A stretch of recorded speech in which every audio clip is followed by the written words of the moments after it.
Poštovani gledatelji, dobra vam večer. Ja sam Mauricio Zenaro, voditelj live streaminga portala ivijesti.hr. Ovo je naš drugi live streaming. Prvi na temu kome pripada budućnost organizirali smo sa našim znanstvenikom Koradom Korlevićem 24. listopada. Prvi live streaming bio je kod gledatelja dobro prihvaćen i dobro praćen, te smo stoga odlučili organizirati i drugi prijenos na temu medijske slobode u doba korone. O tome jesu li ili nisu medijske slobode danas ugrožene, razgovarat ćemo s novinarom Elijom Velanom, koji je tu s nama. Hvala što ste se odazvali našem pozivu, jako nam je drago što ste večeras s nama. Hvala vama. Hvala. Također, razgovarat ćemo sa gospodinom, doktorom imunologom Srećkom Sladoljevom. Gospodine Sladoljev, dobro vam večer. Gospodine Sladoljev, dobro vam večer. Jel se čujemo? Čujemo se, slika baš nije dobra. Hvala vam najljepša što ste se odazvali. Da. I razgovarat ćemo sa saborskim zastupnikom Domovinskog pokreta, gospodinom Davorom Dreterom Dreletom. Dobro večer, kako ste?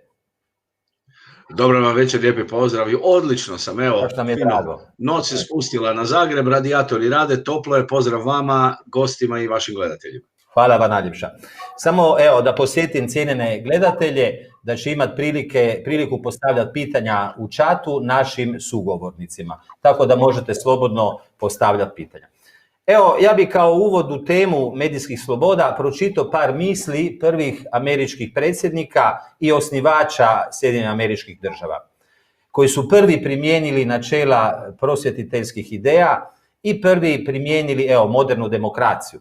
Pa tako je Thomas Jefferson, osnivač jedan od predsjednika SAD-a, rekao sljedeće: naša sloboda ovisi o slobodi medija, a ona ne može biti ograničena osim da se potpuno izgubi.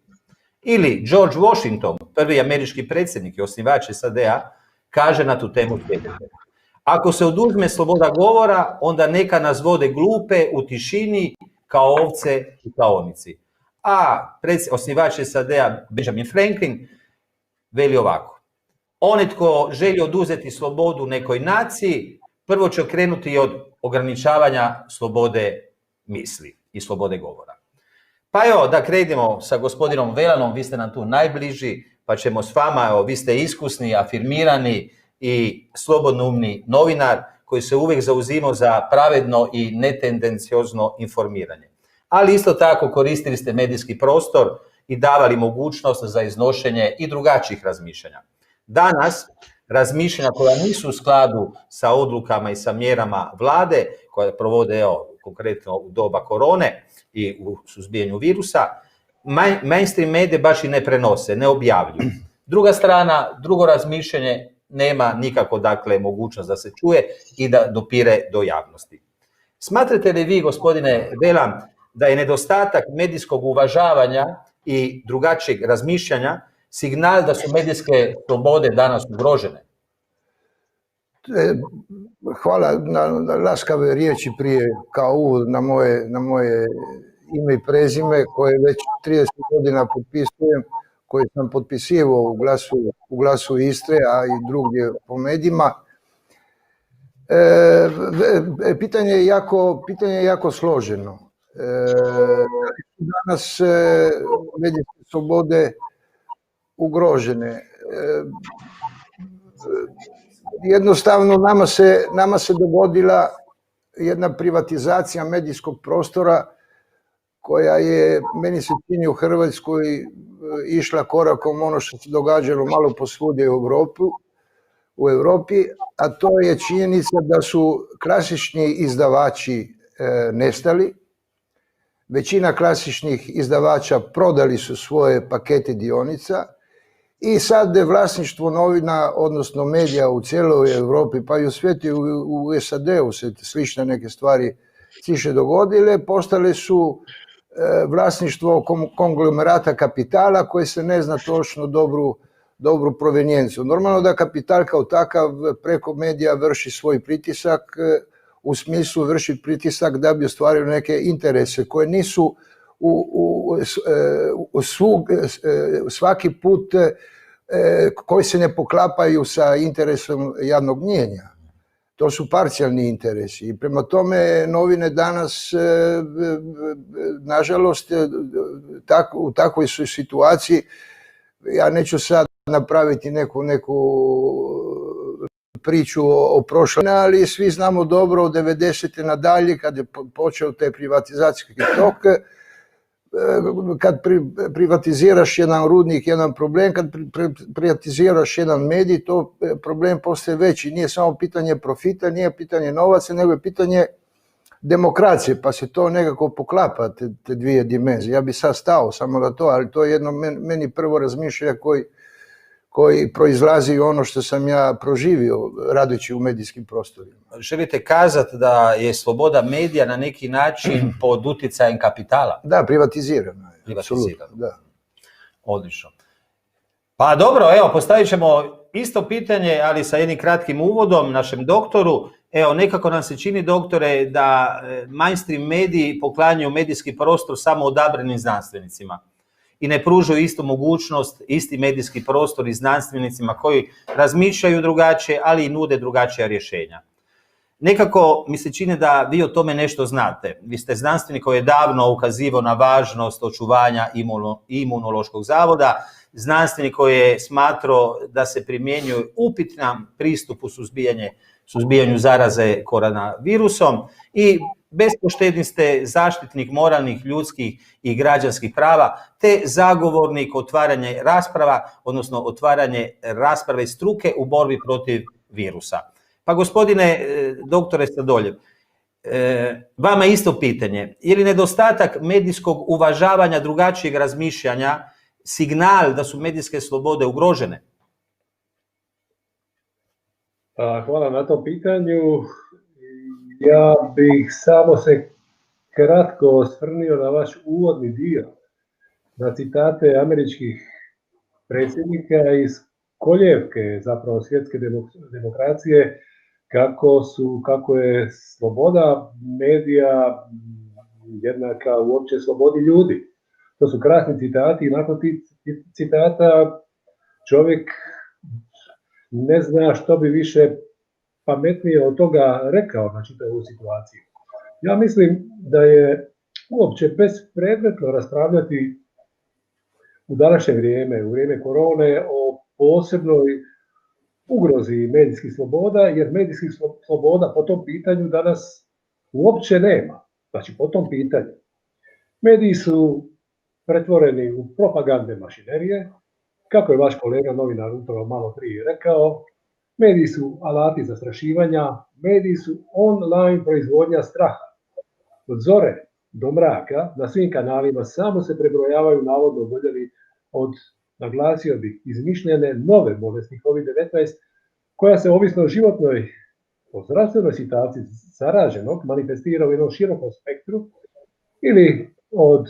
ili prolazi bez ikakvih simptoma bolesti, ili se manifestira kao blaža, teža prehlada, pa svi oblici gripe, koja može završiti i po neke, a to je ona ugrožena populacija, ugrožena ne samo godinama, nego i teškim kronicitetima, pretilošću, visokim tlakom, srčanim tegobama, može završiti i smrću.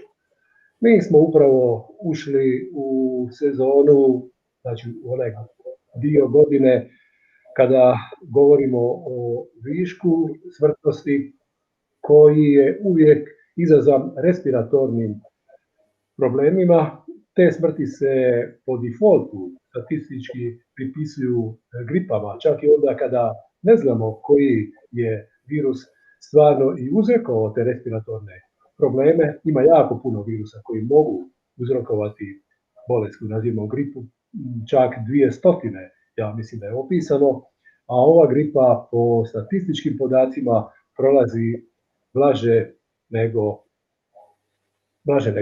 obično. Evo, toliko sam samo htio reći uvodno. Smijem li samo dodatno pitanje? Vi smatrate da mediji u biti manipuliraju brojkama i zaduženi su za širenje ozračje straha? Pa ne znam da li manipuliraju brojkama. Oni u svakom slučaju manipuliraju sa samim slučajevima. Međutim, ono što se inače u svijetu dešava u ovom dijelu sezona, a manifestira se kao višak smrtnosti, mi imamo priliku vidjeti kako to izgleda ako nas svaki dan od jutra do mraka ulazi u naše domove. Ono što se dešava danas u svijetu nije ništa neuobičajeno, to se uvijek dešava. Kažem, ove godine u puno blažem obliku nego što se dešavalo recimo prošle godine. U Hrvatskoj do listopada u istom periodu umrlo je, znači, višak smrtnosti gotovo bio, znači imali smo manja, a ne višak smrtnosti, znači 2000 ljudi čak manje umrlo u tom periodu nego u istom periodu lani. U Italiji, u sve strahote Bergama, Lombardiji i tako dalje, smo se naslušali, bilo čak 19 ili nešto više od 15.000 manje umrlih nego 2019. godine, a u Americi ih je bilo možda milion ili čak i preko miliona manje umrlih nego prethodne godine. Ove godine je strah, panika, pandemija, a prošle godine ništa o tome nismo znali. Da. Hvala vam, doktore. Evo, samo da uključim Davora.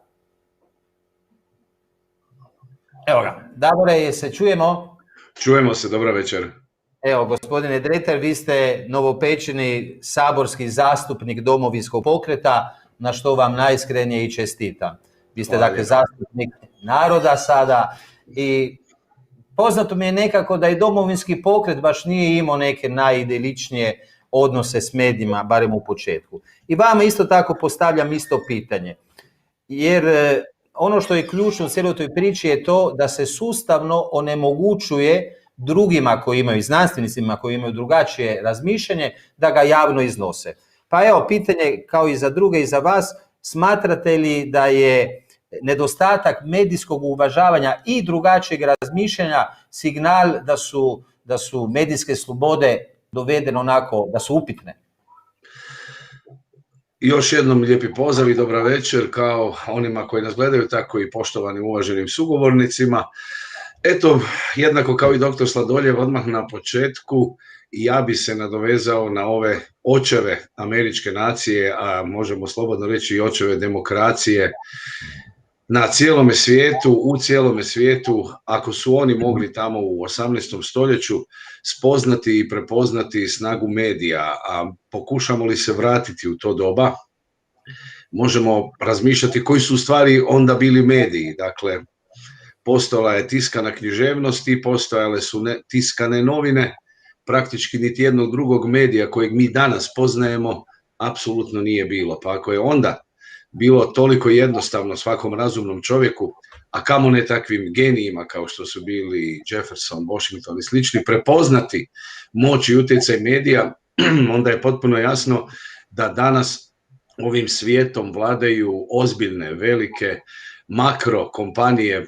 ogromne korporacije koje jako dobro znaju i svjesne su moći medija i sasvim sigurno upravljaju ne samo našim životima, upravljaju i globalnim ekonomskim procesima, pa evo ovoga trenutka očigledno i kroz ovu krizu izazvanu pandemijom COVID-19 sasvim sigurno nanose kroz medijsko obrađivanje iste te spomenute teme ogromnu štetu svjetskom gospodarstvu, pa eto, nažalost, tako i ovom našem malom hrvatskom gospodarstvu. 20 godina radio sam u medijima, od radija, od televizije, bio i dopisnik nekoliko novinskih redakcija i cijelo to vrijeme često sam osjećao, naravno, da se u tim medijima kroz razne uređivačke politike istina ne sagledava jednako i da nema jednaki tretman kod svih. Tako je, nažalost, eto i danas. Domovinski pokret, evo upravo ovih dana, jučer i prekjučer na Facebooku, odnosno na službenim stranicama određenih hrvatskih glasila, govorimo o internet prostoru, može vidjeti vijest da se mi praktički pa raspadamo u Splitsko-dalmatinskoj i Dalmatinskoj županiji, što je očigledni fake news, odnosno lažna vijest, ali vjerujem da ćemo o tome imati vremena tijekom ove večeri razgovarati. Zato dozvolite da eto kratko još jednom sumiram odgovor na vaše pitanje. Medijske slobode oduvijek su bile i biti će ugrožene, a u ovo doba korone izuzetno su ugrožene. Hvala vam najljepša. Gospodine Velan, vi ste rekli da ne biste se htjeli vratiti unazad, ali ipak ja vas moram malo vratiti unazad. Zbog čega? Ma zbog toga što ste bili novinar u jednom sistemu koji je bio totalitarni sistem, zar ne komunistički. I mene zanima jedna usporedba totalitarizma i medijskih sloboda i ono što se danas dešava. Dakle, danas imamo modernu demokraciju, puno pričamo o tome da možemo pričati što god želimo, da možemo pisati što god želimo, no da li je doista to tako, pogotovo sad u doba korone? Da, moram. Pa ja bi se nadovezao na ono što je rekao zastupnik, a naročito ono što je rekao doktor. Znate, 35 godina novinarskog iskustva, jedanput sjećam se, bio sam u Trstu, bio neki skup politički. Ja sam sve dobro zapisao, međutim šta sam zaboravio? Zaboravio sam pogledati koga nema na tom skupu. I sad to je jako bitna stvar. Znate, neki put vijest nije u tome koga ima na skupu, nego koga nema konkretno. I od toga idem korak dalje, pa ću reći vijesti koje nećete naći u jednom mediju. To su najzorniji dokaz kome taj medij pripada. Ono što nećete naći. Tako da je zanimljivo slušati u doba korone stručnjake, znanstvenike, koji mogu meritorno govoriti o tome, i zanimljivo jer onda ulaziš u neke stvari koje se jednostavno ne možeš naći u novinama. I onda se postavlja pitanje zašto. Ja polazim samo kao novinar od toga, ja nisam znanstvenik, ja sam tek završio politologiju koja nema veze sa medicinom. Iako ima neki dodirnih točaka, možda doktor će naći koju dodirnu točku. Ali to su činjenice. Znači, nešto što nećete naći u novine, to je najzorniji dokaz kome to novine pripada, odnosno koji interes štiti. Ja sam kratka anegdota, ja neću se uplitati sad u odluke vlade i sve ono što je rekao zastupnik je zanimljivo, jako me zanima. Onda ćemo imati priliku razgovarati o tome, jer osnovno je pitanje, čak i ako napraviš kratki člančić o cijeni ribe u ribarnici, osnovna zadaća novina je jer da digne guzicu sa stolice i da ide u ribarnicu da pogleda tu ribu. Ne može on to telefonski obaviti. Za složeni poslovi isto pravilo vrijedi. Znači, digni guzicu i idi pogledati da li stvarno, kao što je nedavno napisao glavni ured Glasa Istre Robert Frank, da li stvarno Srbi u Hrvatskoj i dalje pjevaju po birtjama u Krajini pjesme koje prizivaju veliku Srbiju i nostalgiju na te stvari. Znači, mene je zvao jedan prijatelj koji je, žena mu je iz Zadra, rekao pa u tom selu o kojem taj novinar uvaženi govori, nema birtje, nema ni ljekarne više, nema ni pošte. To je lijepi primjer. Znači, opet to je jako bitno. A sad, razlika između današnjeg vremena i za vrijeme jednoumlja, takozvanog za vrijeme Jugoslavije. Sigurno da je postojala cenzura, ali pazite, ja sam grešnik, jer ja sam radio posao koje je samo za grešnike raditi kao novinar. Tako da ne mogu se skrivati iza prsta cenzure, a da ne progovorim i o vlastitoj autocenzuri. Još gora. Koja je još gora, ali koje, nažalost, dovodite do toga, jer sad danas, kao što je rekao ovaj zastupnik, konglomeracija kapitala vrše toliki pritisak da jednostavno ne možeš.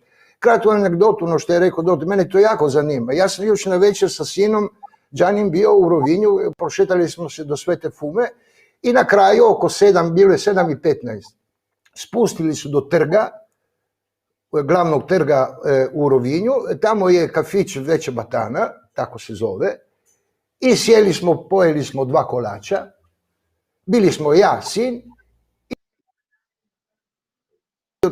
5 metara dalje od nas. A rovinjsko pravilo po zimi.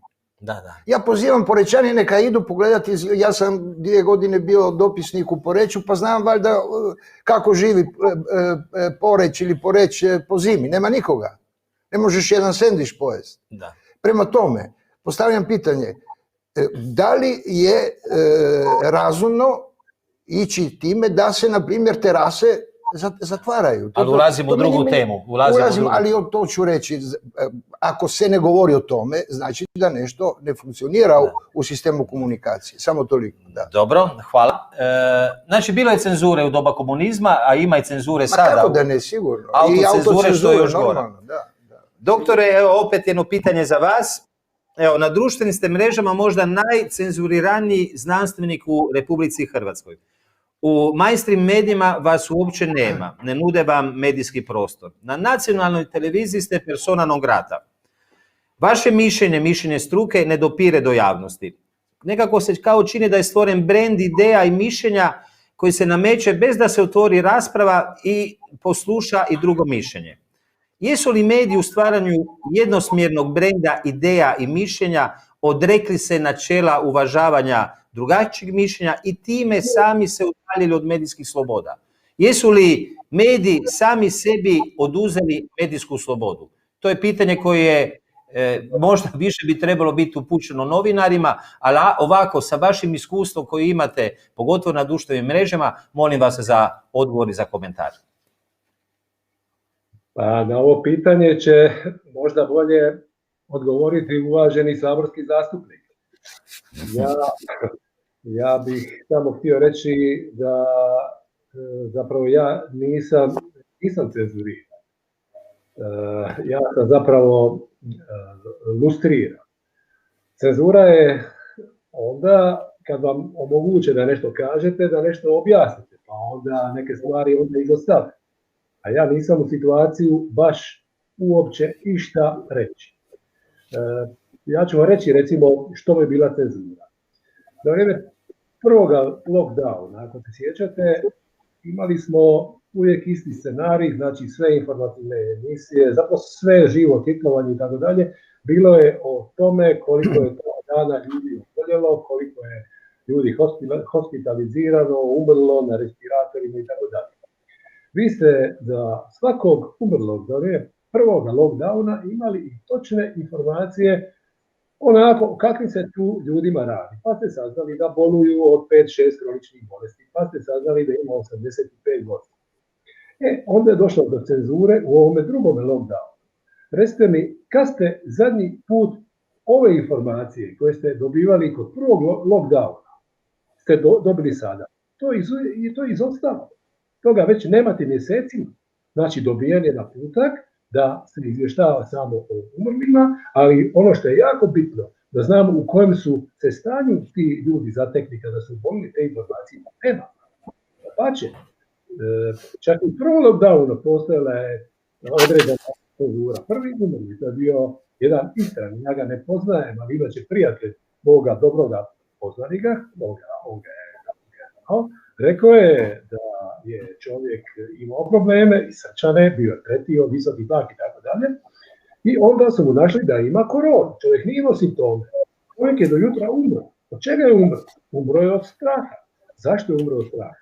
Zato što sve ono što su mu napričali u medijima je vodilo k tome da će on sigurno od covida umrijeti, a nije bio bolestan. Taj čovjek umro je od nocebo učinka, nečega što je potpuno suprotno medicini.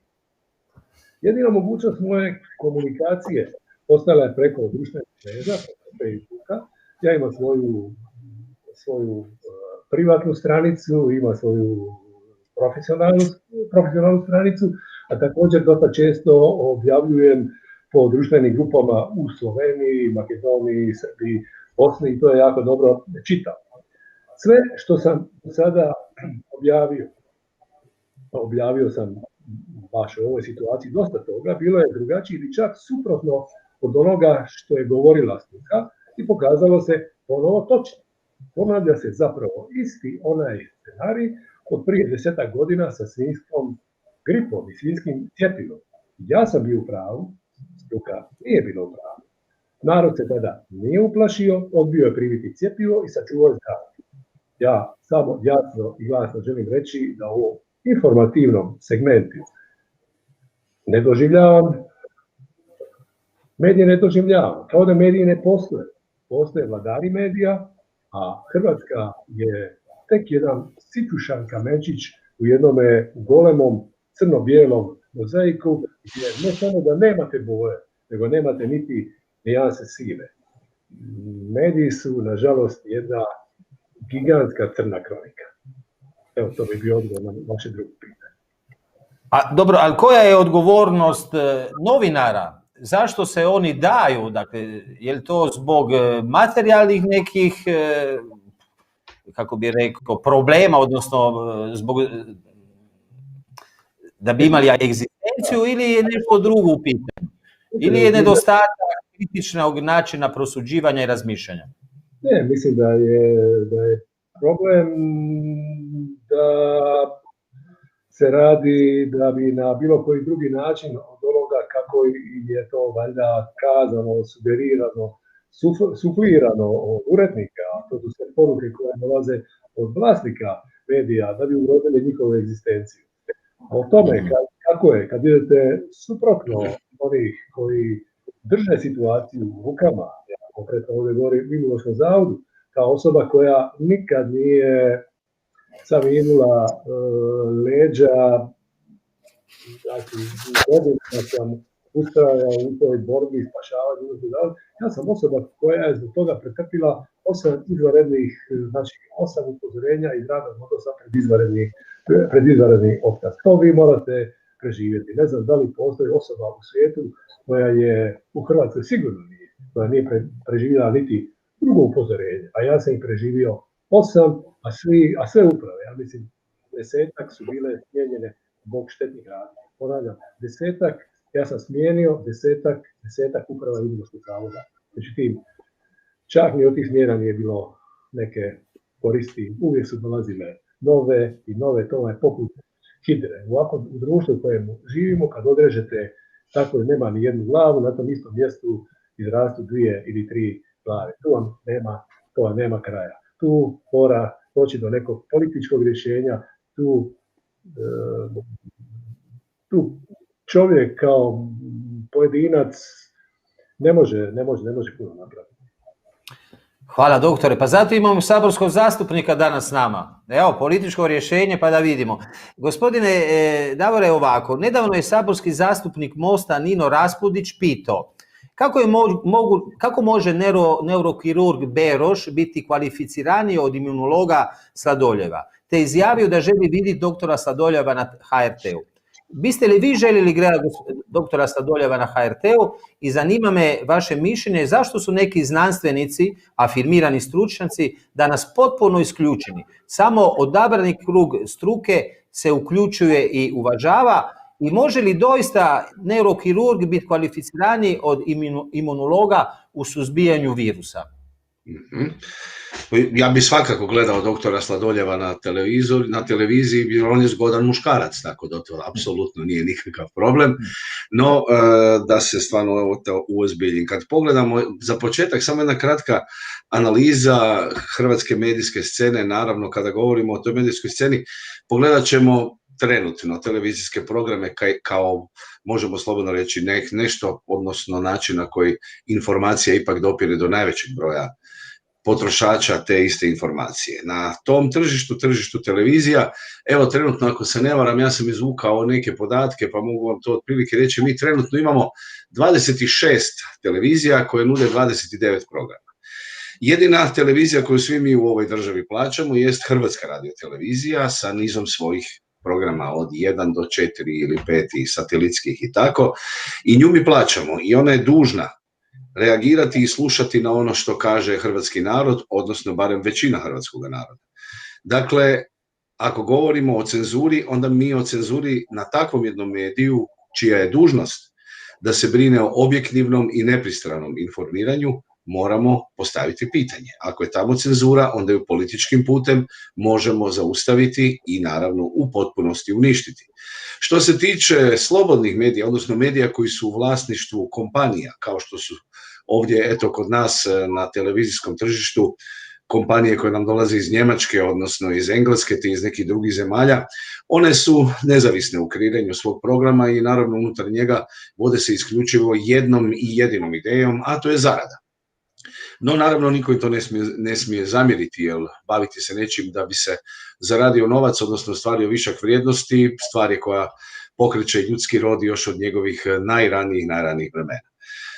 Cenzura svakako postoji. Gospodin dr. Sladoljev je uvaženi i renomirani stručnjak na svome polju i svakako smatram da bi mu trebalo otvoriti vrata, ako ništa drugo, a ono barem Hrvatske radiotelevizije, zato što je ona, nazovimo to tako, putem plaćanja pretplate u vlasništvu svih hrvatskih građana i građanki. Dakle, oni imaju pravo čuti i drugo mišljenje, pa makar se to mišljenje ne slagalo sa trenutnim mišljenjem vladajuće većine.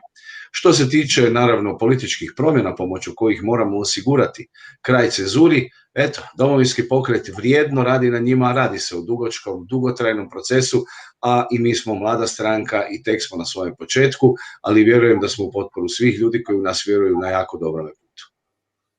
Hvala vam, gospodine Dretar, i u potpunosti se slažem se s vama, jer u biti javna televizija, što je HRT, koji se financira novcem pretplatom građana, je u službi građana i treba napraviti distinkciju između privatnih televizija i televizija koje su javne poput HRT-a. I slažem se s vama da upravo zbog tog razloga i gospodin Sladoljev, ali ne samo on, svi drugi moraju imati prostore i moraju imati mjesta gdje će izraziti svoje mišljenje. Tako. Gospodine Delan, vi ste malo prije htjeli nešto reći kad je doktor pričao, vidim da ste si nešto zabilježili, da ne pobjegne misao. Da mi ne pobjegne misao, odnosno odgovornost, govori se tu odgovornost novinara, ne. Ja ću samo reći sljedeće, da se danas događa fenomen, novinar ne mora apsolutno imati nikakve pripreme za ući u novinarski posao. Čak i glavni urednici, poslodavac ne pita da li je završio neku visoku školu, može završiti i srednju školu ili osnovnu školu, bitno da zna pisati. Sad neću ja braniti ali ipak treba imati neku minimalnu pripremu. A najozbiljnija je stvar priprema na radu. Ne možeš ti nakon mjesec dana ušao si u neke novine postati komentator. I to zašto se to događa? Zašto nema nikakvih priprema, nego bacaju se ljudi u posao. Pazite, svijet ide dalje, ja imam 64 godine, imam izuzetno talentiranih novinara, mladih koji su... Ali okruženje oko njih, uvjeti u kojima rade su apsolutno neprimjereni da mogu oni odrasti kako treba. Mislim, nemaju mogućnosti ni pripremu izvršiti da bi uši u taj svijet. Zašto se to događa? Jednostavno jer koštaju manje.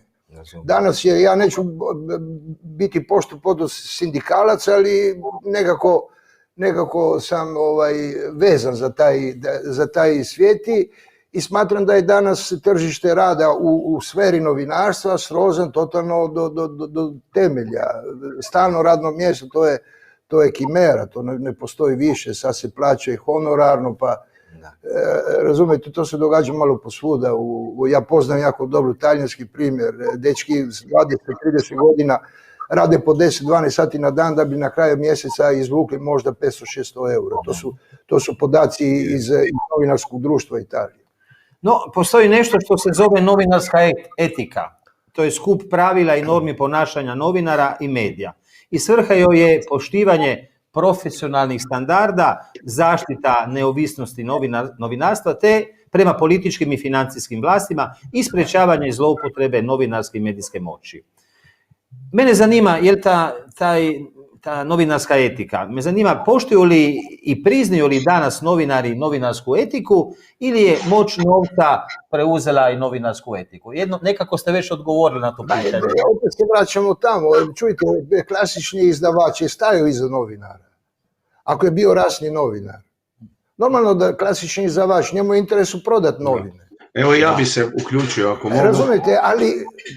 Da, možete. Izvolite. Izvolite, Davor. Eto, izuzetno mi je drago i pozdravljam još jednom uvaženog gospodina Velana kao jednog iskusnog novinara i stvarno legendu novinarstva. Puno mojih dragih prijatelja su tu negdje, eto, u tim godinama, svi smo mi sada tu negdje u lijepim, zrelim, nazovimo to tako, godinama, nismo više u onim formativnim i vjerujem da iz toga na jedan način i proizlazi osjećaj upravo sposobnosti jednog novinara da konačno bez nekog opterećenja progovori o onome što stvarno želi. U potpunosti sam suglasan sa poštovanim gospodinom Velanom u činjenici da danas novinari praktički dolaze u redakcije bez ikakvog znanja, da ih tamo dočekuju urednici koji su jednako tako tamo postavljeni, da su ti mladi novinari naravno u strahu jer žele se dokazivati, a izgleda da se od njih jedino traži beskrupuloznost i nemilosrdnost. I naravno još groznije što nam se zbiva na hrvatskoj medijskoj sceni, to je, možemo slobodno reći, zaglupljivanje hrvatske javnosti. Jer kako drugačije objasniti, evo ja ću jednu kratku anegdotu ispričati, imao sam čast upoznati Marija Ančića, našeg velikog hrvatskog tenisača, sportaša, koji je između ostalog i završio pravni fakultet, položio je pravosudni ispit i otvorio je svoju odvjetničku kancelariju. Kada sam ja to rekao mom prijatelju novinaru, koji radi u jednoj redakciji prije nekoliko godina, pa rekao, zašto ne pišete o Mariju Ančiću? Pa vi bi svaki dan trebali u novine staviti barem sa strane onako jednu pasicu što danas radi Mario Ančić, čisto da pokažete mladim ljudima da se može ostvariti i vrhunska sportska karijera u jednoj osobi. On je meni rekao, zato stari moj što to nikog ne zanima. Kad bi se Mario Ančić negdje napio, razbio auto, ušao, ne znam, u birtiju i pomlatio se tamo sa konobarom, veli, to bi bila roba za novine. Mislim da mislim da dalje ne treba objašnjavati. Hvala vam. Hvala. Evo, rekao mi je Tičer, samo da bacimo pogled na čatove, da vidimo što smo dobili do sada. Točno slažemo, kaže Vesna Martinko, sve je točno, čak i više. Istina, bravo, doktore Sladoljev. Tako je, mogućnosti su bitne i sada kaže jedan gospodin Tarin Devi, javna televizija je za propagandu, privatne su u vlasništvu istih ljudi. U današnje vrijeme za izbjeći cenzuru treba se otvoriti novi mediji, podčasti, samo mi skače, i ostalo. S timovima istomišljenika, primjer je američki Prager ili ići samostalno. Pa evo, nešto slično pokušavamo i večeras raditi, evo u live streamingu, ne želimo ovisiti o nikome, mada ipak i po tom pitanju, nažalost, moramo ovisiti o nekome. Sad ću vam objasniti zašto. Gospodine Srećko, imam još jedno pitanje za vas, imam i više, ali evo ovako, poznato je da sve novinarske kuće i portali u RH ili drugdje postižu veću čitanost objavljivanjem i dijeljenjem članaka na društvenim mrežama. Čak tu nek do 70 do 80% čitanosti odvija se putem društvenih mreža. Facebook u tome naravno prednjači. Facebook je privatna firma, poznat je vlasnik, ima svoja pravila, ima svoje zakonitosti, kako funkcionira. Diljem svijeta Facebook ima svoje partnere, čekere, zadužene za provjeru točnosti informacija. Ti čekeri su ti koji odlučuju hoće li informacija biti javna, hoće li informacija biti vidljiva, hoće se li uopće informacija širiti. Vaše objave na Facebooku su čekeri često označivali kao neistinite, djelomično istinite i tako dalje. Diljem svijeta znanstvenici koji imaju različita razmišljanja o tome kako pristupiti suzbijanju bolesti i virusa, kao što je Nobelovac Luc Montagnier, zastupnik Vittorio Sgarbi, nanopatolog Stefano Montanari, mi smo njega pratili, zastupnica Sara Kunjal, samo su neki od tih koji nisu konformirani i nemaju pristup medijima samo zbog toga što imaju drugačije mišljenje. Svjedočimo li stvaranju znanstvenog monopola koji ovisi o privatnom kapitalu i o privatnim društvenim mrežama? Svjedočimo li širenju dogmatizirane istine, istina koja se ne smije propitkivati? Po pitanju medijskih sloboda i po pitanju znanosti, vraćamo li se u srednji vijek? To je pitanje. Da. Pa ja bih se samo kratko htio nadovezati na one prethodne komentare. Ja kad sam bio puno mlađi, dok sam studirao, to su bile 70. godine, neki novinari, imali smo tada svoje idole, naravno, bile su to sportske zvijezde, filmske zvijezde, ali među tim zvijezdama posebno je iskakala jedna iz novinarskog miljea. Vi ćete se svakako sjetiti i Orijane Falači. Mm-hmm. To je bilo novinarstvo. Da. To je bilo novinarstvo toliko magnetično da su mnogi, pa čak i ja, razmišljaju o tome da se bavimo novinarskom strukom. Od onda se dosta toga promijenilo. U vezi zadnjih pitanja rekao bih da zadatak takozvanih fact-checkera na društvenim mrežama nije uklanjanje ili nije prvenstveno uklanjanje netočnih informacija, nego je to cenzura mišljenja. Uklanjanje zdravo razumskog najvećeg protivnika novo normalno. Nedavno je, na primjer, u Science-u, to je jedan od dva najznačajnija znanstvena časopisa u svijetu, Nature i Science, objavljeno golemo istraživanje u kojem je sudjelovalo čak 80-ak znanstvenika, zapravo stotinjak znanstvenika iz 80-ak institucija širom svijeta, i oni su objavili jedno nevjerojatno otkriće koje je prošlo nezapaženo, a meni se u glavi upalio alarm. Kod velikog broja umrlih, naime, od ove COVID gripe, ti znanstvenici multicentrično, znači sudjeluju 80 institucija širom svijeta, otkrili su protutijela protiv interferonske signalizacije.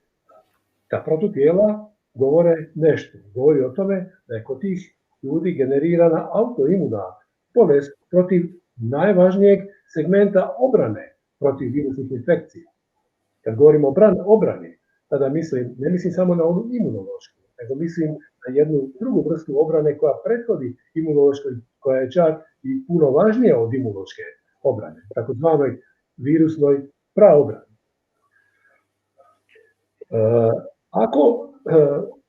Ako imate registrirana protutijela, znači dokazana protutijela u organizmu protiv interferonske signalizacije, tada odmah možete zaključiti da su na neki način oslabljeni, pa čak i onemogućeni svi virusi antivirusne obrane, kako neimunološke, tako i imunološke.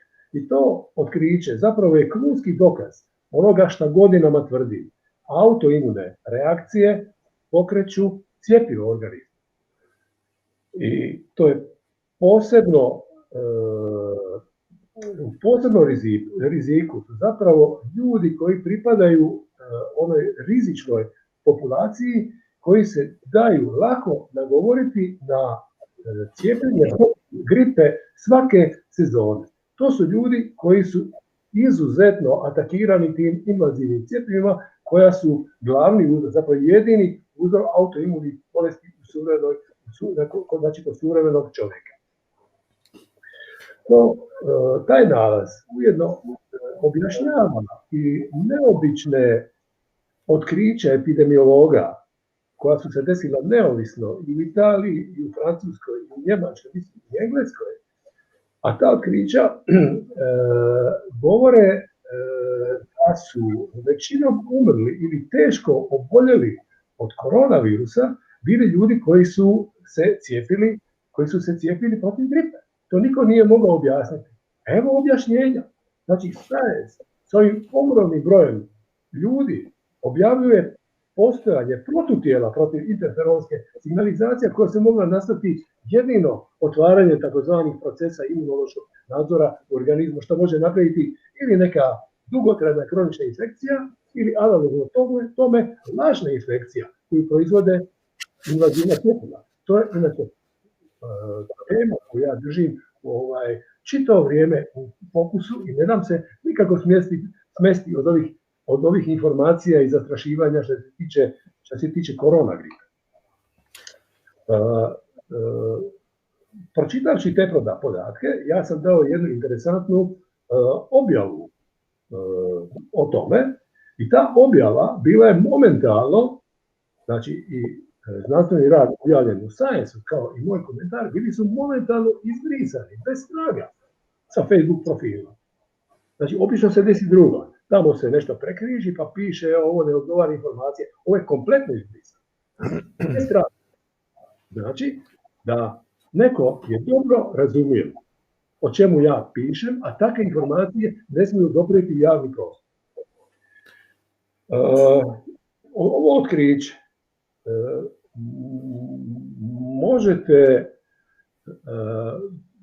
vrlo plastično upotrijebiti, objašnjavajući zbog čega kod ljudi oboljelih od koronavirusa imate oni koji prolaze bez ikakvih simptoma, pa znači svih oblika pregleda gripa, pa čak i sa smrtnim ishodom. Virus je u čitavoj situaciji jedini konstanta. Virus je uvijek isti. Virus ne pregledava koji su JMBG ili OIB ljudi koji on zarazi. Jedina, znači, nepoznati, jedino promjenjivo u svemu tome, ljudi, ono što mi moramo znati, moramo više znati o ljudima. Virus je potpuno nebitan. Znači, konstanta nas ne interesira. Mi moramo znati zašto jedni ovako, a drugi onako. Ako sam napisao zbog čega, gdje moramo tražiti tu razliku, čak sam objasnio kako možemo točno identificirati ljudi koji su u rizičnim skupinama, ali posebno rizični ako se obole od bilo kojeg respiratornog virusa i ako to stavim na Facebook i onda se to izbriše, onda to nije cenzura, to je čista ilustracija, to je strah onih da te informacije ne dođu u javni prostor. Doktore, sjećam se vaše objave, zgrozio sam se bio kad sam vidio što su napravili fact checkeri. Vi ste jednostavno iznijeli samo vaše mišljenje na jedan stručni članak koji je objavio stručni časopis, zar ne? I stvarno nisam vidio nikakav razlog zbog čega bi vaše mišljenje trebalo biti maknuto. Ali evo, po tom pitanju ono što kažete, ipak onda se vraćamo malo u srednji vijek. Jel se osjećate malo kao Galileo Galilei ili kao Giordano Bruno zbog takve cijele situacije? Pa prvo bih htio reći da ako fact checkeri uklanjaju netočne informacije, ovo što sam ja dao nije nikakva informacija, nego to je moje stručno mišljenje. Neka se drže toga da uklanjaju netočne informacije, ali imati mišljenje o nečemu i to mišljenje znati opravdati, ja bih to mogao pred svim Nobelovcima svijeta opravdati to mišljenje i siguran sam da niko. Ja sam zapravo tražio, ja čak i tražim kod kolega i imunologa putem maila da mi upozori gdje ja griješim, gdje se nalazi greška u svojim tumačenja. Niko mi se ne javlja. Najpoštenije bilo je odgovor profesora Marka Marušića koji je rekao da on je prestar da bi on iznova iščitavao svu tu literaturu. Evo, to je najpošteniji odgovor. Hvala. Pa možemo nastaviti. Davor, ja bih vam postavio jedno pitanje, baš kad smo na temu Facebooka i zanima me sljedeće. Znači, fact checkeri su od predlagača zakona ishodovali zakonski okvir u koji mogu legalno djelovati. Na društvenim mrežama jedino oni mogu nadzirati sve i mogu nadzirati svakog. Smatrate li da je za suverenu i neovisnu državu prihvatljivo da zakonodavac ustupi monopolistima na društvenim mrežama privatnoj firmi koja se u potpunosti financira američkim novcem američkih poreznih obveznika, i je li zakonodavac predvidio i nadzor fact checkera, odnosno nadzire li država rad fact checkera? Pa ja moram priznati da ovdje u vašim pitanjima nalazim nekoliko stvari koje ne razumijem. Jer ako govorimo o fact checkerima na Facebooku, kao na globalno najpopularnijoj društvenoj mreži, onda ne znam tko je to točno u Hrvatskoj državi isposlovao bilo kakav zakonski okvir unutar kojeg fact checkeri mogu djelovati. Dakle, oni djeluju unutar Facebook društvene mreže, barem koliko je meni poznato. Oni su partneri, da. Oni su očigledno partneri tvrtke koje to rade. Facebook, barem koliko ja znam, nije tvrtka koja se financira novcem američkih poreznih obveznika, to je privatna globalna kompanija koja, što je sasvim sigurno, već odavno, već godinama nije nekakav zabavni portal na koji smo stavili špagete ili neke dobre kolače koje smo pojeli sa prijateljima u lokalnoj slastičarni, pa eto neka onda to svi naši dragi prijatelji vide, ili smo im se javili ako smo bili na trajektu za Brač. Facebook je odavno već postao veliki kontrolor života svih nas, iako se ponekad mnogi ljudi neopravdano bune, tvrdeći da će neke promjene u životu njima uzrokovati pad osobnih sloboda, A mnogi korisnici Facebook mreže ne mogu dočekati ujutro da se probude, da poslikaju svoju prvu jutarnju kavu, te da nakon toga pošalju svoju fotografiju kako se voze na posao, pa kako su na trgu negdje popili kavu, pa kako su u uredu.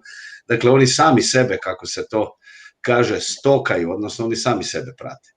Činjenica jest da mi svi pred tako izuzetno moćnom tehnologijom koja ulazi u svaki aspekt našeg života sa punim pravom osjećamo strah. Ja moram priznati da se zgrozim kada odem negdje sa suprugom na ručak i kada se vraćam kući, nisam možda pola sata vozio i meni na mobitel dođe poruka kako vam se sviđa restoran, ne znam, Zeleni Pero u kojem ste bili. Dakle, mene zgraža činjenica da nekakva kutija plastike zajedno sa nekakvim ogromnim serverima, ko zna gdje su oni po svijetu, zna gdje sam ja u bilo kojem trenutku, zna što sam radio, a vjerujem da zna i šta sam jeo. Dakle, i sami fact-checkeri, kao možemo reći, otprilike kao i u Harry Potteru, to su oni najgori, oni dementori koji oduzimaju ljudima dobru volju, smatram da se nažalost nalaze trenutno izvan kontrole svih nas. Da, ipak moram još nešto precizirati, možda niste upoznati, ali postoji jedan portal u Hrvatskoj koji je za to zadužen i on isključivo se financira sredstvima američke vlade. Nisam mislio pritom na Facebook, nego na one partnere Facebooka koji dakle su zaduženi za otkrivanje istine. Mislili ste na Faktograf, pa recite slobodno, nije to... Ne želim raditi reklamu drugima, zašto bi radili? Nema problema, znamo svi o kome se radi, da. Dobro, hvala. Gospodine Delane, evo, vi ste nekako rekorder, jer ste u kratkom roku, svega 4 godine, uspjeli čak postići to da vas 2 puta najuri iz Glasa Istre. Kako ste to stigli napraviti? Dobili ste otkaz u 4 godine 2 puta, jel da? Da, dobro, to nije da su me najurili, nego jednostavno su predali mi otkaz. Zašto?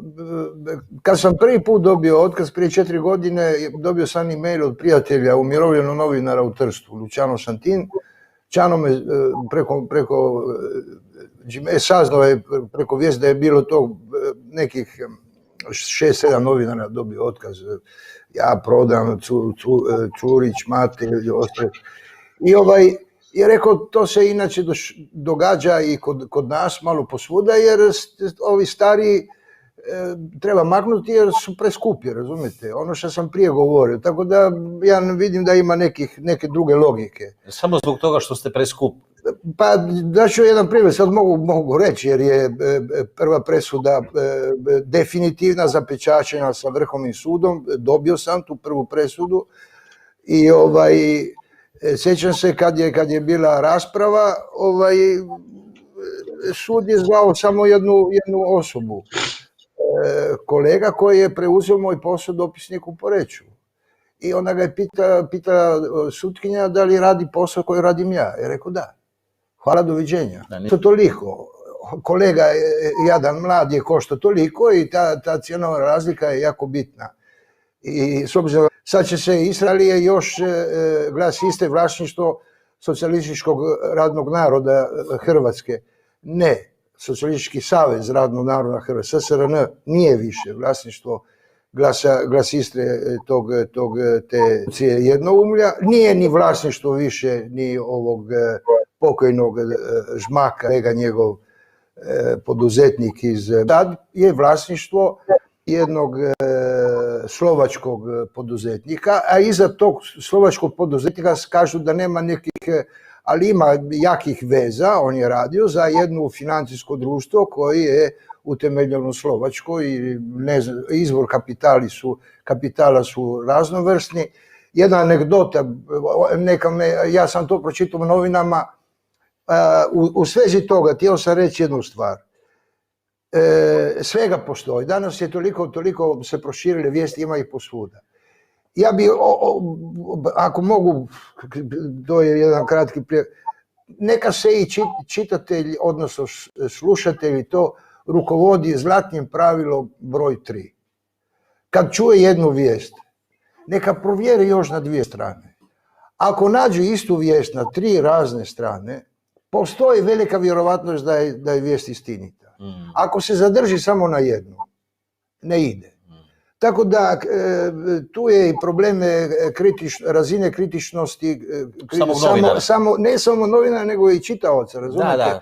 On uzme to kao zdravo za gotovo. Međutim, to zlatno pravilo, to je jednostavno, ne treba puno mudrovanja, razumijete? Broj ti, doviđenja. Postoji velika vjerovatnost da si našu pravu istinu, ako je nađeš u tri razna izvora. A da, kratka anegdota u svezi. Znate, ovi vlasnici kapitala nisu uvijek najpametniji na svijetu. Ja sam to pročitao i sad prosljeđujem u javnosti. To su dva mladića koji su vlasnici tog financijskog društva iz Slovačke. Tata od jedan od tih dvojica je bio predsjednik fonda za investicije u vrijeme privatizacije u Slovačkoj. Tako da pomaže. Imati oca koji je predsjednik investicionog fonda u Slovačkoj u vrijeme privatizacije pomaže. Ali ovi dva mladići koji su danas, kažemo da su blizu vlasništva Glasa Istre, to sam pročitao i ovo je zanimljiva je kao anegdota, čitao sam to, neka kažu, ja se izvinjavam ako slučajno nije Istra, ali vjerovatno je. U live-u smo, pazi. Vjerojatno je. Oni su, kad je došao Ivan Pavao II. Je došao u Slovačku, oni su osmislili biznis prodavanja oranžada. Jer je to bilo... Međutim, šta je bilo? Hladno i kišovito ljeto. Slovaci nisu pili oranžani, oni su propali. Dobro, sad su vlasnici ovog Glasa Istre, neka mi je sa Srećom i Novog lista i Zadarskog lista, oni su to obavili da bi proširili svoje tržište i tako dalje i tako dalje. Ne, ali mislim, same korporacije, znate, te razni menadžeri, njihov rok trajanja je isti kao novinari. Danas je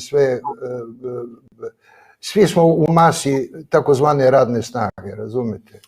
Nešto više zarade, ali to je... Imamo jako puno komentara, međutim, evo, uglavnom su to samo pohvale, ne nalazi niti jedno pitanje koje bi mogao postaviti. Imamo jedno, poštovani profesore. Da, recite, možda mi pa evo, malo mi je ispod, evo ja ću pokušati negdje naći, uglavnom jedna poštovana gospođa je pitala što mi kao saborski zastupnici namjeravamo učiniti ukoliko se bude glasalo o kaznama za osobe koje se ne pridržavaju novoproglašenih mjera.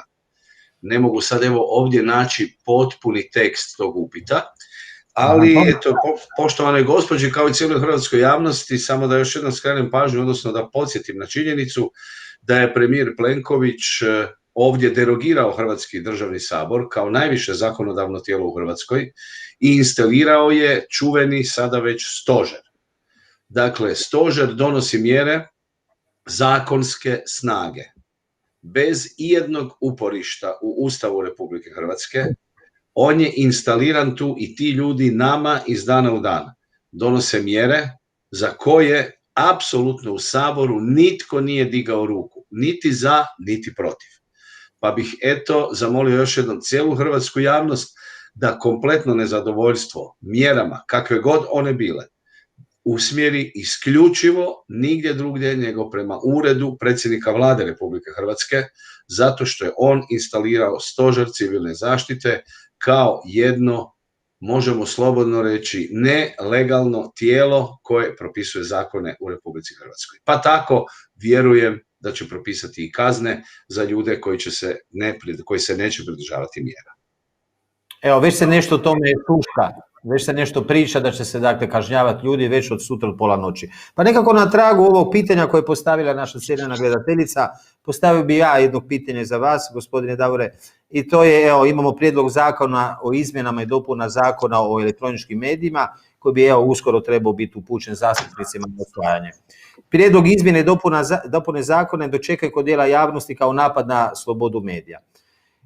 Smatrate li da su stroge sankcije za urednike koji, evo, predlaže zakon samo jedan od primjera pritiska na slobodu medija? I zanima me, hoće li Domovinski pokret, hoćete li vi predložiti prijedlog zakona koji će biti uskoro upućen u proceduru? Evo, kao saborski zastupnik Domovinskog pokreta koji dolazi iz svijeta, recimo, medijskog djelovanja i sam zadužen od strane naših predsjednika da se bavim prijedlogom ovog zakona. Dakle, za početak krenimo od ovog čuvenog članka 93 stavka 3 koji, citiram, navodi: pružatelj elektroničke publikacije odgovoran je za cjelokupni sadržaj objavljen na elektroničkoj publikaciji, uključujući i sadržaj koji generiraju korisnici. To je samo jedan od više desetaka problema novog prijedloga zakona. Kako može, naravno, bilo koji urednik ili urednica biti odgovorna za nešto što je dole napisano u komentarima?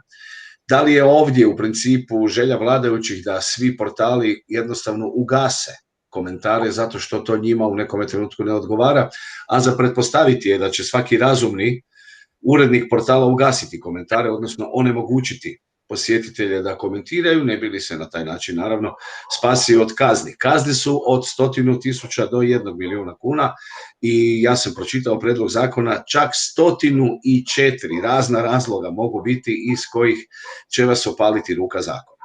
Domovinski pokret apsolutno neće podržati ovakav prijedlog zakona zato što smatramo da je upravo utemeljen i otvara veliki prostor pritiscima na medije i utemeljen je sa mogućnošću raznoraznih trgovina i otvara vrata političkim pritiscima na urednike medija te na vlasnike medija istih. Ono što će Domovinski pokret svakako podržati je liberalizacija odnosa na hrvatskom medijskom tržištu. Samo jedan kratki primjer, a mislim da vama koji ste puno bliže Italiji i zemljopisno, geografski i jezično, ne treba pretjerano objašnjavati kakva je recimo situacija u Italiji. Ako želite otvoriti radio stanicu, vi se izlažete na tržište. Dolazite, naravno, plaćate državi određenu koncesijsku naknadu za neku frekvenciju i vi ćete, u slučaju, naravno, da vas ne opatrne niti jedan od članaka normalnih zakona koji govore o tome, naravno, da ne smijete širiti mržnju, da ne smijete prikriveno reklamirati, da ne smijete pozivati na netrpeljivost, moći raditi. Čemu toliki silni stavci u ovom novom zakonu koji preciziraju koliko posto ove ili one glazbe treba biti na jednoj radio stanici, koliko domaćeg sadržaja treba proizvesti određena televizija? Prepustite to tržištu. To je tržište tako fantastično izreguliralo u mnogim zemljama svijeta. Dakle, Domovinski pokret neće podržati ovaj zakon zato što ga smatramo apsolutno krivo napisanim, postoji i stoji na krivim temeljima. Imamo skupinu stručnjaka koja radi na novom našem zakonu za kojeg ćemo, vjerujem, kada dođemo na vlast, s ponosom pokazati cijelom hrvatskom narodu. Čestitam vam, drago mi je dakle što nećete podržati takav zakon i čestitam na naporima koje ulažete da se stvori liberalan medijski prostor i da kazne, dakle, čak 104 članka ste rekli, odnosno 104 načina mogu naći neki nedostatak da vas kaze. To je strašno, to je strašno.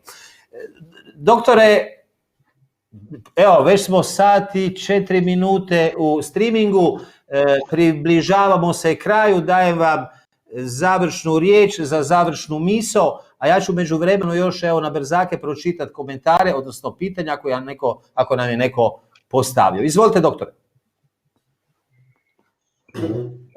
Završnu riječ? Da. Ja ću samo dati neke podatke kao završnu riječ. U trenutku kada je Svjetska zdravstvena organizacija objavila pandemiju, oglasio sam se sa objavom koja je u 3 dana pregledana 500.000 puta. Očito utjecaj koji imam na javnost, a on proizlazi ne iz moje nekakve vlasti, ne iz nikakvog stožera, nego očito iz ranijih djela kojima se pokazalo da dublje promišljam neke stvari nego što ti isti mainstream ili mainstream struka promišlja, su zapravo kočnica i onemogućavaju da se radi ovaj loš posao koji se radi u cijelome svijetu. Evo, s tim informacijama, zbog čega zapravo se ne mogu, to je razlog zašto se ne pojavljujem nikako ja u javnim medijima, ja bi završio svoje javljanje. Ja sam znači isključen iz medija zato što se iz nekog razloga i politika i medija boje zapravo sučeljavanja sa istinom. Nisam razumio dobro, jeste vi rekli da se više nećete pojavljivati u medijima, ili sam to dobro razumio? Nisam dobro razumio. Nisam dobro razumio. Možete ponoviti, molim vas. Rekao sam samo da su to razlozi, znači popularnost i interes o tome kako ja na ove stvari gledam i šaljem poruku da to postaje veliki problem i da sam upravo iz tog razloga ja isključen iz javnih medija. Aha, dobro. Ali borba se nastavlja, je tako? Pa da, borba se nastavlja. Ba da, nećemo se predavati, naravno. Evo, Eljo Velan, imamo završnu riječ. Znači, kao novinar, dugo smo već, evo, sat i 6 minuta i kažu mi... Ja bi dvije stvari samo rekao za kraj, ne. Kao čisto novinarski, ne. Kad je u 3. i 4. mjesecu, kad je u Italiji bilo najteže,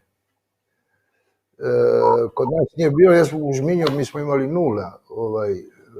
Ja sam tamo, imam kuću, živimo već dugo u Žminju i onda sam pratio tu situaciju u Italiju. I kad je korona prodro ušao u domove za odrasle, odnosno u staračke domove, da budemo kratki, starački domovi, kaže del vecchio, kaže starački domovi. I to se proširilo naglo, zašto? Jer je cijeli sustav koji regulira privatizacija tog osnovnog, elementarnog socijalnog potrebe, zbrinjavanja osoba, izmakao kontroli. To je ogroman biznis se stvorio oko zbrinjavanja starih u velikim gradovima, u metropolama. Mi smo tek na početku toga.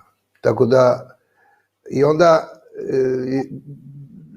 smatrao sam da, odnosno sam rekao, možda taj koronavirus, kad je već najveći postotak umrlih od korone bilo u staračkim domovima, to se širilo nevjerovatno, jer starački domovi nisu imali nikakve uvjete koje su bile propisane zakonom. Da. Zašto? Jer je izmakla kontrola, jer je veliki biznis s tim stvari, razumete? I to su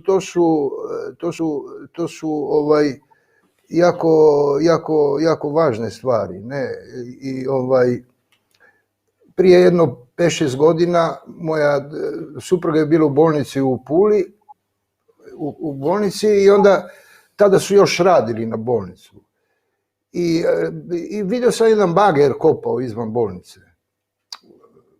Rodilišta, gore, ona je bila tamo, ona zgrada velika ispoda, bager kopao. Onda sam zvao prijatelja Vlada u Rovinju koji se zna šaliti sa mnom. Rekao, Vlado, jedan bager kopa ovdje u Puli. Rekao, šta je, u čemu je problem? Pa rekao, u Rovinju na izgradnji hotela Park sa 5 zvjezdica 15 bagera rade. A onda mi je Vlado rekao, pa čovječe, pa ko ulaže u gubitnike? Hoću reći, treba ozbiljno razmisliti u čemu se ulažu novci poreznika, razumijete? Školstvo, zdravstvo i zbrinjavanje osoba koje imaju probleme, to su osnovne stvari s kojim bi se trebala baviti država. Da. Razumijete, to... Ako ti nemaš jedan konkretan plan kako to napraviti, onda je i sad ta korona možda otvorila, sigurno da je otvorila ogromne probleme. Na primjer, kod naših susjeda Talijana, negdje drugi. Zašto u Italiji su umiralo više nego u Njemačkoj? Utvrdili su odmah, zbog toga što je bilo više respiratora u Njemačkoj nego u Italiji. To je matematika. Cijeli sustav, razumijete, tako da može li pitanje? Otvara diskusije za mnoge stvari za politiku. A korona utjecat će na politička zbivanja? Mišljenje, mislim, valjda se nadam. Da. Evo, daćemo riječi našem dragom zastupniku, drago nam je da imamo nekoga ko će se boriti, evo, na istom smo tragu, na istom smo valu, pa imate našu podršku, nek se Vox Populi čuje u hramu demokracije. Završna riječ i vama, gospodine Dretar. Pa eto, ako pada kiša, ne trebam nikakav stožer da mi kaže da stavim odnosno da uzmem kišobran, jer u protivnom ću pokisnuti. Činjenica je, dragi moji ljudi, da trebamo malo ipak promijeniti svoje ponašanje, bez obzira na sve to što je izrečeno i danas ovdje i na sav taj strahovit medijski pritisak vezan uz epidemiju ili ne, pandemiju ili ne, koronu ili covid ili neku drugu bolest. Činjenica je da vam sad baš i nije najpametnije doći u bolnicu. Dakle, dragi naši gledatelji, draga hrvatska javnosti, eto, ne treba biti ništa pametnije od naših baka koje su i same znale da po zimi treba popiti dobrog čaja, staviti citrone unutra, da treba redovito prozračiti sobu i naravno živjeti zdravo i dugo. To je ono što se tiče korone. A eto, moja završna riječ što se tiče politike je da Domovinski pokret još nije rekao niti svoju pravu, ozbiljnu, veliku riječ, a uskoro ćemo eto i to početi, da pozdravim sve naše članove na eto području Istre i sve ljude dobre volje. Zima je, ja oprostite malo, ali ja sam stvarno čovjek iz naroda, ja ne mogu, a da sad ne pozdravim sve dobre ljude koji će sjesti tamo kod vas, negdje uz toplu vatru, pa pojest neku kobasicu ili ombolo i popiti malo dobroga terana. Eto, neka to bude jedna ljepota i radost života, a mi ćemo se kao pokret boriti da stvarno imate pravo to raditi u normalnoj i pošteno uređenoj državi. Hvala vam najljepša. I sigurno ćemo dakle poslušati savjet i uskoro idemo u neku konobicu, zar ne, na teplo i popit ćemo malo naravno istarskog terana. Dozvolite mi da zaključim ovaj live streaming sa mislima jednog Nobelovca, ekonomista Nobelovca, Milton Friedman. On veli ovako: mi vjerujemo da cijelo opravdanje slobode govora i medija, cijeli naš sistem počiva na nadi da će ljudi najbolje biti u stanju razlikovati istinu od obmane ako imaju priliku čuti niz različitih mišljenja. Zato hajde da vam omogućimo sukob mišljenja. Neka se različita uvjerenja sukobljavaju na slobodnom tržištu ideja, ali nemojmo dozvoliti monopol niti subvencioniranje jednog brenda, ideju u odnosu na druge. Mi smo za sukob ideja, nadam se da ste i vi, i hvala što ste bili s nama, dragi gledatelji, i hvala vama, našim sugovornicima, što su prihvatili poziv i evo, obogatili ovaj naš live streaming. Najljepša vam hvala i srdečan vam pozdrav. Hvala lijepa. Pozdrav.